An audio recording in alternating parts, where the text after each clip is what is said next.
Hey kids and kittens, Duncan here, and welcome back to Talkie Tuesday. I won't deny this is like my 7th or 8th attempt at recording this piece, and the first of it so far have been absolutely terrible and dire, so if you don't mind, I'm just going to go through these at one take, and then I'll clip out the terrible bits using jump cuts. Hopefully the joins won't be too obvious. I'm going to go in a roundabout way for today's Talkie Tuesday. There is a backstory about why I'm talking about this, and obviously what I'm talking about itself is. But I was recently contacted by a former work colleague, someone which I haven't spoken to about 3 or 4 years. In a nutshell, obviously we just drifted apart. But I'm very grateful that she got back in contact with me to raise this issue. It's after she'd spoken to her solicitor and after she'd spoken to her trade rep, and obviously as a result of this contact I then spoke to my solicitor and obviously my indemnity insurance people. It's been a little bit complicated, but in a nutshell, I've been advised to put forward this information rather than let the information be dragged out. And this all comes from, there's a discussion at the moment. I say discussion starting, but it's a motion of an idea by a number of the European Union, a number of the MPs, to outright ban pornography. Now, I'm not looking at the ban itself. I won't deny, obviously, the first idea has been put forward after Iceland has successfully banned violent pornography. They've taken to a limit of blocking all URLs to questionable sites, and they've made it illegal to use an Icelandic credit card to pay for any of these kind of activities. Which, if you think back to the Pipper and Soper we had like 2 years ago, indicates that these people have no actual idea of how the internet actually works.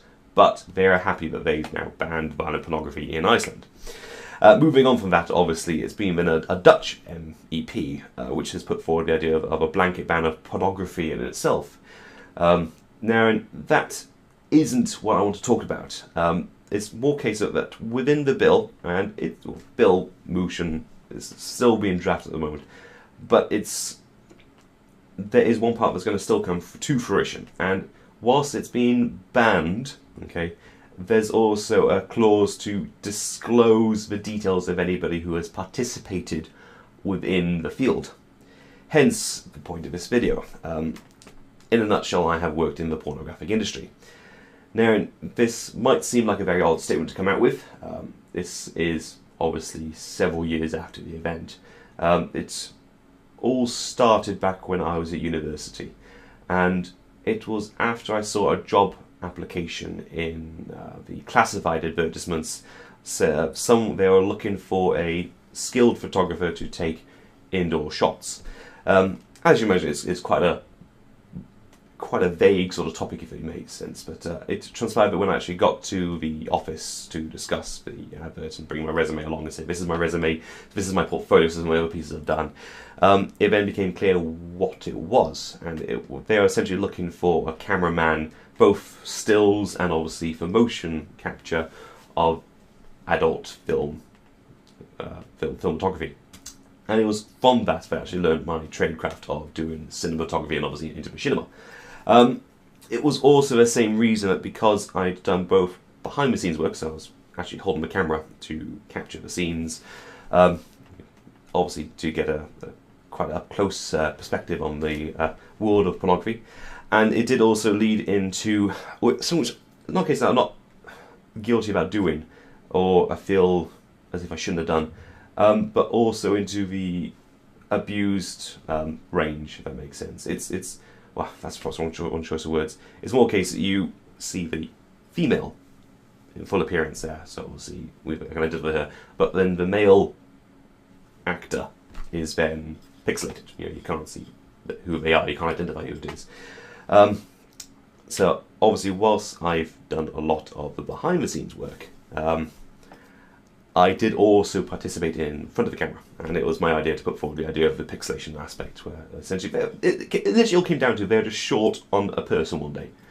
And me and Rosie, that was her real name, obviously, not her stage name, but she and I got a rapport going, and whenever she was filming, she said, I always want Andrew to do the filming. So that's fine with me. It means I get regular work. It's then obviously, so it came to pass that obviously the guy that she was going to be doing wasn't, he had to call in sick, so to speak. So kind of how do you respond to this? I got fuck, I can't get my words around this one now. I've got an infection on my urinary tract, and so obviously, as you imagine, obviously he is now out of commission. So you've got any kind of illness, you're out of it until you're fully recovered there, and you've got a full tox screen back from the doctor saying you're all clean. Simple mechanics of it. But obviously by proxy, because I was working in the industry, I wasn't seeing any of the time, so I knew I was clear, and obviously I know what her background was, so I knew she was. So I participated in that scene. I one night was a little bit anxious about it, but I then obviously, when it came to the editing side of things, I put forward the idea that obviously I'd appreciate not to be identifiable. Now this was perhaps a little bit naive at the time. I know obviously there's many people that are looking just to get into the industry itself there, and that's obviously why I want to make this video. I'll discuss how I got into it. I've discussed how I got into it, but obviously there's questions I've been put out, or questions that I've been asked people to ask me, if that makes sense. And it was then my idea to say, well, could we hide my identity? As I said, it was kind of a naive, obviously, but the chances of somebody seeing this from my real world circle of friends was minute. But suffice to say, that's where the idea behind the abused range came from. And the whole idea is obviously that the female is fully identifiable, the guy doing it isn't. So it's not a case I feel guilty about starting, but that's where it all came from. Moving on from there, obviously, I then did a number of those scenes. I'm obviously, as you probably aware, I'm not the most lightest or skinniest of people, but if you see any of those pieces where there's a guy with a lot of back hair and a bit of extra weight, that was me. Granted, it was from a relatively short time frame, mind. It was only from about like the from about 2000 to 2003. So it was only a short time frame I was actually working myself technically. And then obviously I stopped working in that industry because obviously I was also starting to do optometry. So I said, right, okay, well, as long as you're aware that this is going to be a short-term piece for myself, and then I'm going to be an eye doctor. And it's, I won't deny, obviously, at the end of it, they did try to tempt me with more money to do more piece. But I said, no, when I started this, I was going to do a short-term. And as we all know, that's in this industry, well, it's a short-term lifespan, if you will, there. I won't deny it wasn't a fun experience, but I knew that I couldn't keep doing this for the next 30, 40 years. Simple mechanics obviously behind it obviously is I would get older, there'd be younger models to replace me. So quite from young, early on in this position, I was going to just do a short period, and that was it. But also because of the whole disclosure thing, I wanted to put this out saying, this is what I had done. And as I also mentioned, it was back at my start at university. This was hidden from a lot of my university friends on what I was actually doing. Sorry, itchy nose there. But I said I had a cover story. That's essentially, I'm working at Metro's. Metro's was a very grungy, grimy nightclub within Cardiff.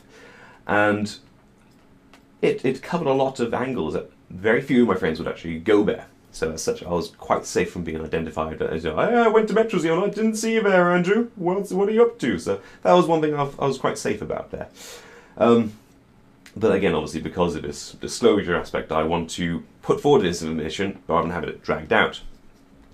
Ooh, sorry, pardon me. It's obviously for this very reason why I wasn't quite sure how to go about bringing this out there, and obviously I expect this would be an opportunity to have a lot of people ask questions about this.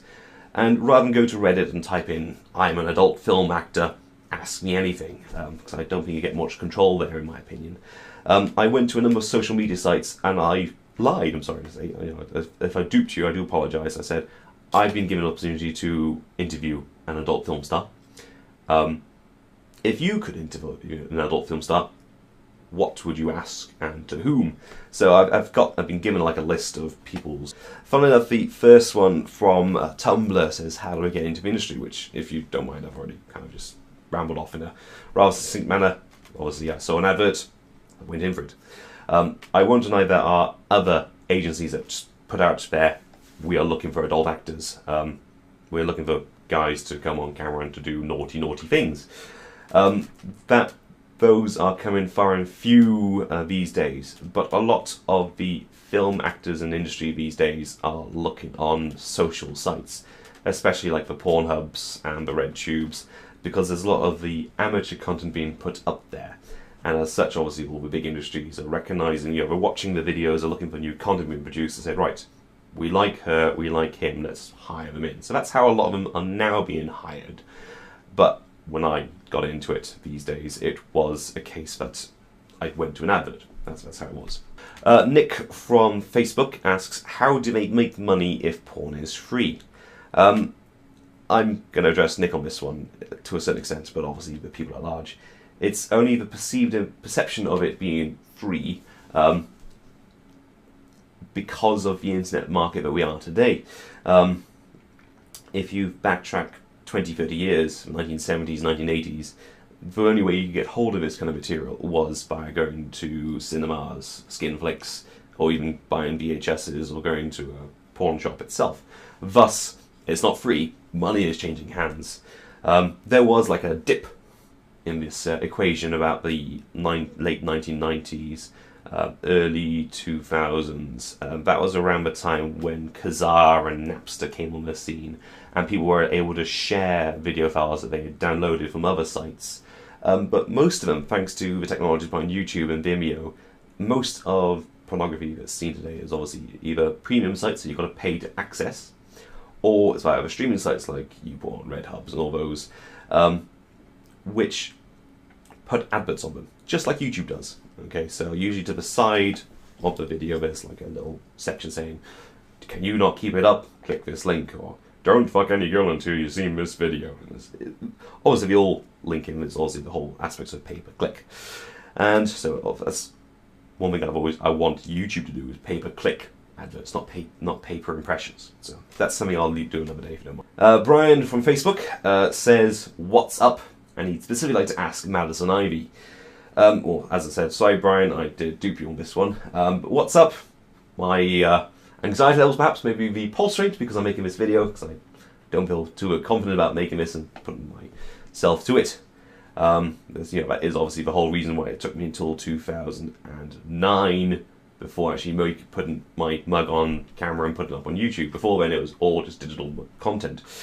But if I may to expand upon from just what's up to how do you keep it up, well, that's kind of thing what a lot of people have asked me about in the past. There's two trains of thought. One, you can look at extra aids. I think people are obviously aware of the Viagra's. There was, prior to that, it was quite common for gentlemen to inject pure saline into their genitalia just to get the engorged look. So right from the word go, it was rock hard. I think what I preferred is obviously I don't like needles, especially if I was going to inject it into my genitalia. And the side effects with regards to Viagra is that it was just sort of coming onto the market. Because obviously Viagra was originally designed to help people with chest and heart disease. Some side effects of Viagra obviously is loss of vision, ringing in your ears, chest pains, which is kind of ironic obviously since it was originally designed to help with heart disease, irregular heartbeat, swelling of the hands and the extremities, shortness of breath, and also lightheadedness. So I wasn't a fan of using that myself. I found obviously with regards to filming and then obviously when it comes to editing it, if you can get the first ejaculate out of the way is the big money shot. So obviously you work the piece, work the pole, so to speak, and then obviously you arrange to film the money shot first off, so quite early on.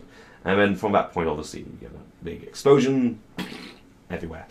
And then after that, the erection can obviously it's somewhat semi-flaccid, but it will then stay semi-hard, semi-flaccid for a while, for at least half an hour to a full hour when I was doing it, before it's ready for its second release. I know another one of my colleagues at the time used to say, which is just the point where he's about to, he actually got the girl to smack it. So obviously he was into the more kinkier stuff, but at that point, obviously, if I smack it just the point just before you're about to go, before you arrive, the sudden physical pain obviously just disrupts obviously the neurochemical response for the ejaculate itself there, and obviously holds it off. But I prefer the other version, just let it go, and then obviously cut and paste it, use that at the end shot, and then obviously quick towel off, and then you're good to go for all the other scenes. Okay, cool. Connery from Facebook asks, how does the job affect personal relationships? I've inadvertently answered this at the start by saying obviously I had an excuse of where I was when I was doing this. I didn't feel confident in telling my friends and family that I'm also working in the red light district. And I think there's two trains of thought. What I saw was the introverts found an excuse. They didn't want to brag, say, oh, by the way, guess how many chicks I banged on the weekend? I went to an orgy, blah, blah, blah. The extroverts, they are more brazen about it, and they're usually the first to tell their friends, family members, to say, by the way, I'm doing pornography. And the usual response is, what? That's a dirty topic. How dare you do that? I didn't raise you that way. So obviously that's why I didn't raise it with my parents, but this is what I'm doing, by the way. The flip side is that obviously when you come into relationships between like boyfriend and girlfriend, or further down the line, your fiancés and marriage, there's two general aspects. Sorry, I just realised I was going two. That's not two. That's two. You tend to see a lot of boyfriend and girlfriend couples go into the industry, partly because obviously the missus gets the big paycheck. It's the girl that's on film most. The guy's just a walking penis. He's just like a stunt cock, and as such, if a guy latches onto a girl, and obviously they can go quite far in the progression. That is obviously kind of how I always kept getting pulled in to do camera work for one person in particular. But with regards to working, when the relationship between someone that's in the industry and outside of the industry, that's when the hardest connection point comes from. And I know there was one of my other friends, I say friends, work colleagues, people. She had a boyfriend who wasn't against it, but he appreciated what she was doing. But they then had a very open relationship about it. And obviously, this is my loving relationship, and this is the porn bit. And so obviously, every now and again, she'd need her fix. And we often, I say we often. There was the joke that flew around the office at the time, saying, what can Ryan do that Jimmy can't? And she said 9 inches. So it comes down to just what kind of relationship yourself you have with your partner, with your friends and family. If it's one where you can trust openly what they're going to think, then 9 times out of 10 there's very little restriction to it. They often respect that this is your choice and this is what you do. But for myself, being the introvert, I hid this away. I said I had an excuse. Not a case I didn't feel proud of it, I just didn't know, say, how do I raise this? By the way, Dad, I'm doing porn. Lewis from Facebook asks, how has the adult industry changed your professional and personal life? This I've kind of hinted at in a little bit, in that I knew from the word go when I was doing this. I wanted to do this for a couple of years and then stop. Okay. From a professional aspect, obviously, so I knew it was a short-term aspect. As I said before, it's because obviously I knew there's going to be younger models coming to replace me, and B, I was studying optometry. I wanted to keep that world separate from what I was doing on this part-time gig. Personally, it's, well, I was going to say quite broad my horizons with regards to sexual activity. I won't go into too much detail with regards to things I hadn't done before and things I had done after this, because obviously YouTube technically is a family-friendly website. But I'll look at alternative hosting sites to discuss some more graphic content of things that I learned from this. So from the personal side of things, with regards to actual relationships and bedroom business, shall we say, that was a learning experience. On a professional scale, obviously it's keeping clean, being presentable on time. But as I did also say, is I didn't feel confident in talking about this with my friends and family outside of work. So it helped bolster what I knew about the body itself. But with regards to personal lives, well, contacts, they did take a bit of a strain. So that's one thing I noticed. Okay. But it was quite an eye-opener, and I'm going to say if you get the opportunity to do it, but you've got to have the frame of mind to do it, if that makes sense. If you don't like what goes on in the bedroom, then don't even contemplate doing this in the slightest. If you're worried about what your friends and family will think of you when they find out, don't do it. If you have no objections, go for it. You have my blessing. Bryant on Facebook says, on a scale of 1 to 10, how big is your vagina and or poop shoot? Obviously, well, since I don't have a vagina, I can't answer that question myself. With regards to male genitalia, I'll say, I had a nickname when I was actually on set with regards to being called 4 inches. So, compared to some of the other pieces and dongs I saw in my time, I would put myself as being a 6. So it's not small, but it's not some of the monster ones I saw at the time. Though, not to say mind-boggling, but I'm sure those weren't comfortable going all the way in, if you know what I mean. As for poop shoot, I think I also mentioned I wasn't willing to entertain the idea of going gay for pay. So I was never a recipient of it, so I don't know. I'd like to think on the poop shoots, maybe a 1 perhaps, but I don't know. I've never actually had anyone where to go and do that, if you know what I mean. Yeah. So yes, junk in front, about a 6 we said, and obviously the back door, I'll say a 1. Gearhart off the forums asks, did you ever have an experience that made you want to quit? I think the first, I was going to say, it's either really early on in the industry that happens, or it's really near the end of your career that you get these kind of instances. There's nothing rarely in the middle that happens there. As mentioned, I already decided when I got into it I was going to hang around for a while. But I think it was on the 2nd week I was filming a scene where it was 2 guys and a girl, and it was not quite obviously disgusting. That's obviously the wrong choice of words behind this. But it was a case where one guy was going anal, one guy was going vaginal, and it was then obviously she farted at just the wrong time there, and obviously when it came out, obviously there was the guy was doing anal, the colour of the penis wasn't the same colour it went in, if you know what I mean. And just watching that, I think I did have a little bit of a nausea moment there. I think I can't do this anymore. At which point, the camera dipped, and obviously the guy behind me just gave me a nudge and said, "Actually, we're going to swap out for the moment, because obviously he needs to go clean his dong." So obviously we took a break for the moment, and I went out to get a bit of air. And the guy who'd recruited me into this, the guy was at the first interview, just came and had a quick word with me about this, and I expressed obviously I wasn't used to seeing that kind of material. At which point he was very supportive about it. I won't deny that. New guy coming into the industry, but obviously he did offer some pearls of wisdom. So obviously, we don't ever get the actors and actresses to do anything they don't want to do. Okay, that's rule 1. I know you obviously hear about people who have been abused by it, but rule 1: if they don't want to do it, they don't do it. Simply because obviously at the end of all this, they then need to sign up a disclaimer saying, "This is my likeness. I give you permission to sell it." Okay, that's obviously they cut me check and say, "Here's your pay." So at which point, obviously, I'm not a case of wisened up. I appreciate obviously that whatever I'm seeing, obviously these people have agreed to do because they enjoy doing it. That's the call behind it. They enjoy doing it, and that's why they are doing it. So that was the first point. I almost that's me out of it.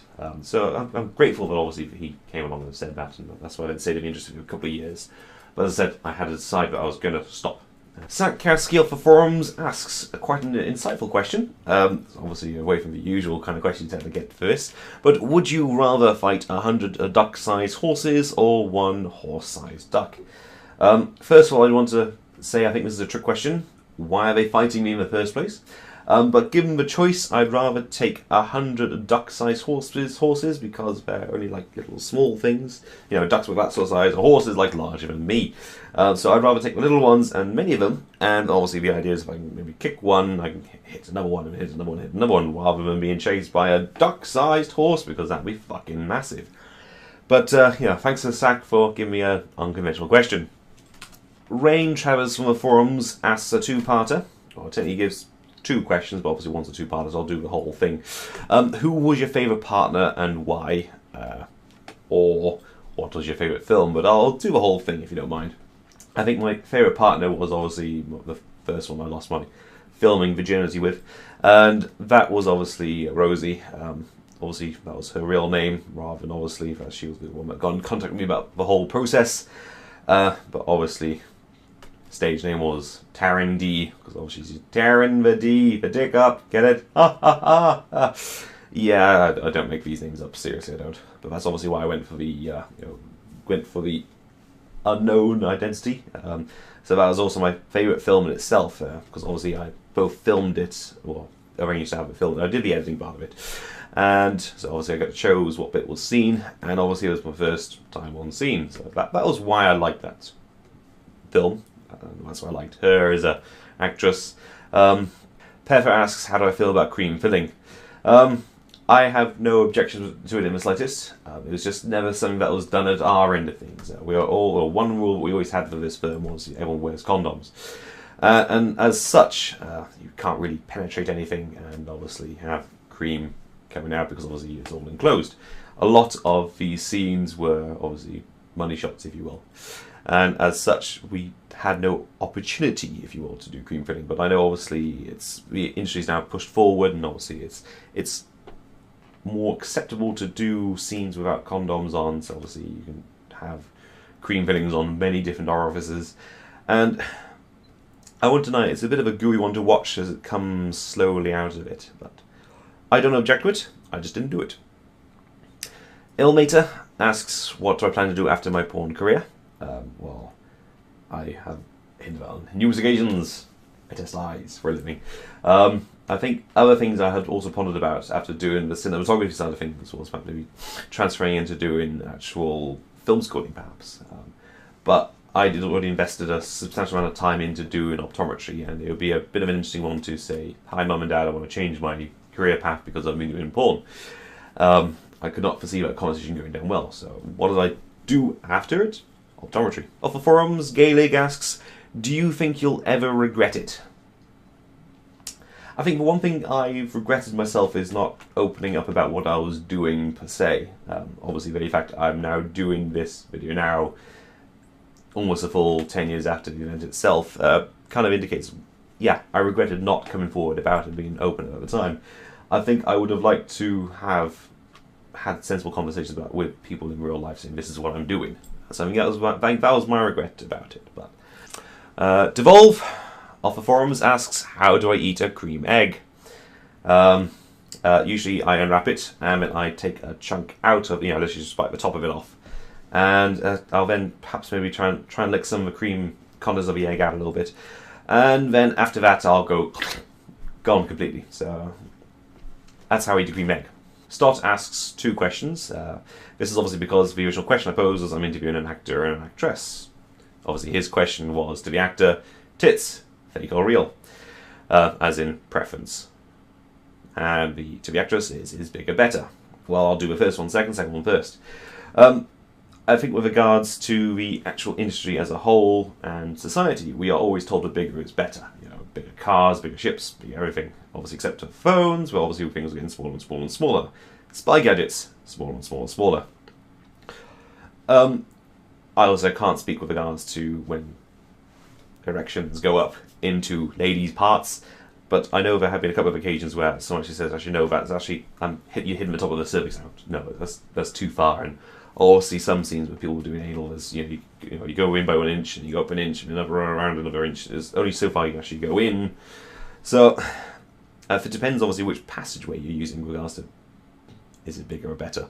I'm going to apply that question directly to the tits question. Myself, I instantly recognise when something is disproportionate.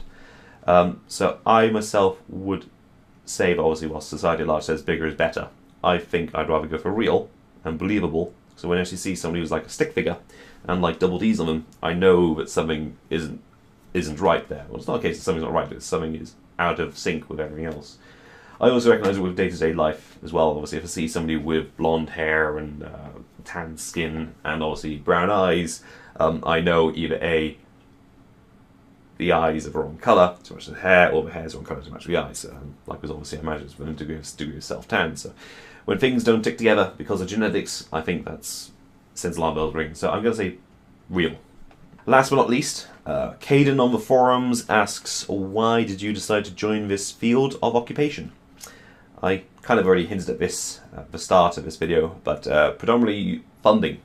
It was just to help supplement what I was doing with regards to my studies. So obviously when you always hear about young ladies in strip clubs saying I'm doing this to study for medicine, majority of them actually are studying, but they then stay in that field because it's so lucrative. So hence obviously they then will have to have the interesting discussion with their friends and family to say, actually this is what I'm doing, which is obviously why when I went into this, I needed the funds so I can actually do my studies, but I decided obviously at the end of this, the job I'm going to be going into is reasonably well paid anyway, so I can't foresee porn paying more than what I do now. Okay, so that's why I went into that profession. Okay, I will wrap that up by there. I think I've answered quite a few questions by there. If you found this video entertaining or educational of any kind, I'm going to ask you to rate the video. This is obviously why I asked at the start, don't rate until the end. I trust obviously there's probably a whole heap of new questions in the comment section. Please respect obviously if somebody has said something you don't agree with, but obviously I will answer all questions in the next video. But I can't get to everyone's questions in due time. So please respect everyone else's rights to opinions. That's the one thing I'm going to request. You know, this is a public forum, and obviously, you know, YouTube has changes their interface a little bit. So obviously, it's now trying to show real names. So please respect everyone else's opinion. That's what I'm going to ask. Okay. Otherwise, I'm Duggan, aka Andrew, aka 4 inches, and I am going to clock off there. I'll join you again on Thursday for another Call of Duty commentary. Until then, ciao for now. Those are the details of anybody who has participated within the field. Hence the point of this video. In a nutshell, I have worked in the pornographic industry. Now, this might seem like a very odd statement to come out with. This is obviously several years after the event. It's all started back when I was at university, and it was after I saw a job application in the classified advertisements. So they were looking for a skilled photographer to take indoor shots. As you imagine, it's quite a vague sort of topic, if it makes sense. But it transpired that when I actually got to the office to discuss the advert and bring my resume along and say, this is my resume, this is my portfolio, this is my other pieces I've done, it then became clear what it was. And they are essentially looking for a cameraman, both stills and obviously for motion capture of adult filmography. And it was from that I actually learned my tradecraft of doing cinematography and obviously into machinima. It was also the same reason that because I'd done both behind the scenes work, so I was actually holding the camera to capture the scenes, obviously to get a quite up close perspective on the world of pornography. And it did also lead into something which, in no case that I'm not guilty about doing, or I feel as if I shouldn't have done, but also into the abused range, if that makes sense. It's well, that's perhaps one choice of words. It's more a case that you see the female in full appearance there, so we'll see we've kind of did with her, but then the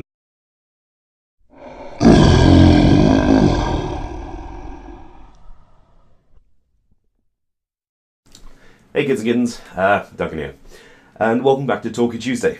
I won't deny this is like my 7th or 8th attempt at recording this piece, and the first of it so far have been absolutely terrible and dire, so if you don't mind, I'm just kind of go through these at one take, and then I'll clip out the terrible bits using jump cuts.